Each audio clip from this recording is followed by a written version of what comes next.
반갑습니다. 이번 제목은요, 삶의 의미에 깨어있기입니다.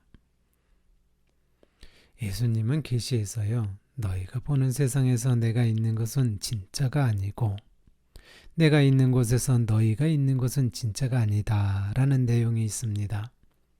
그동안 수많은 선지자들도 이 세상을 환영 또는 물거품과 같다고 했습니다. 서산의 성가 귀감에도요, 청경은 유경이 지연과 수이 지복하며 황구는 유진이나 실행은 불망이니라 라고 했습니다.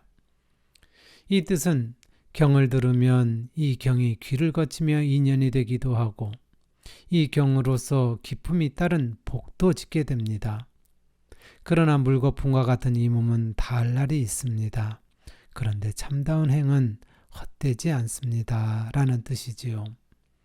이것은 몸을 갖고 있는 이 세상은 물거품과 같으나 참다운 행동 속에 담긴 그 의미만 남는다는 뜻이기도 합니다. 영혼은 몸이 없으니 결국에는요, 행동 속의 마음만 남습니다. 이 마음에 담긴 것은요, 그동안 삶에서 닦은 지혜와 복분입니다. 지혜는 영롱한 기운으로 존재하게 하고요, 복은 따뜻한 기운으로 펼쳐지게 됩니다. 이것을 알면 자신의 가슴 뛰는 일과 삶의 모든 일이 자신에게 어떤 의미가 있는지에 귀 기울이게 됩니다. 그러면 당하는 일들에 대해서요, 그리 심각해지지 않고 삶의 의미에 충실할 따름이게 됩니다. 삶이 좀 살만해도요, 또 삶이 시련을 주어도요, 그것이 자신에게 주는 메시지에 귀를 기울인다는 뜻입니다. 좀 살만한 것이라 해서요, 다 좋은 것도 아니고 시련이 있다고 해서 다 나쁜 것도 아닙니다. 우리가 수학 문제를 풀 때요, 덧뺄셈이 미적분보다 좀 쉽잖아요. 자신의 인생에 덧뺄셈만 있으면 삶이 참 수월할 수 있을 거예요. 그러나 영적 성장에는 그리 도움이 되지 않으니까 좋은 것만도 아니겠지요. 자신의 인생이 미적분처럼 시련이 있으면 어렵기만 할 것입니다. 그러나 이 같은 인생을 잘 견디고 풀어내면 영적 성장하는 것도 그만큼 크니까요, 시련이 결코 나쁜 것만도 아니겠지요.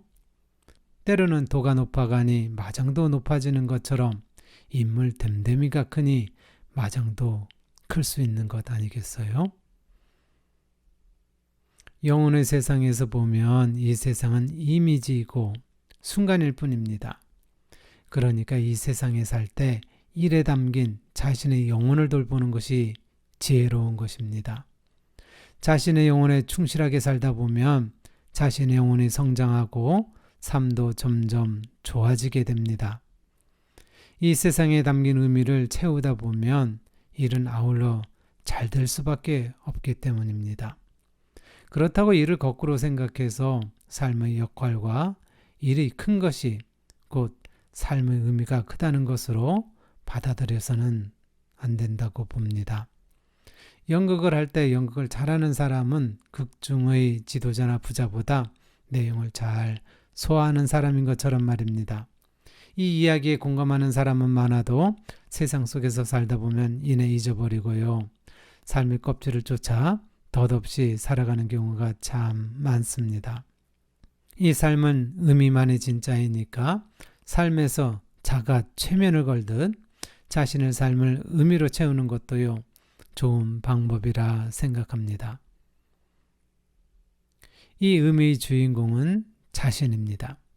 그리고 자신 삶의 의미를 채우는 것도 자신밖에 할 수 없습니다. 의미를 채우는 기본은요, 자신을 사랑하는 것에서 비롯됩니다.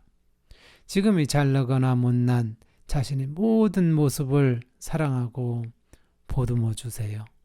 그리고 삶에 마주해 보세요. 그 땀에서 삶의 의미가 보이기 시작할 것입니다. 그 의미로 자신의 영혼을 성장해 가시길 응원합니다. 삶의 의미를 극대화하는 길은 삶 속에 담긴 하나하나의 일에 깨어있는 것도 물론 중요하지만 아울러 수행으로 우주와 삶 속에 담긴 진리를 알고 내면화한다면 그 의미는 더욱 풍부하고 선명해질 것입니다. 이상으로 마치겠습니다. 감사합니다.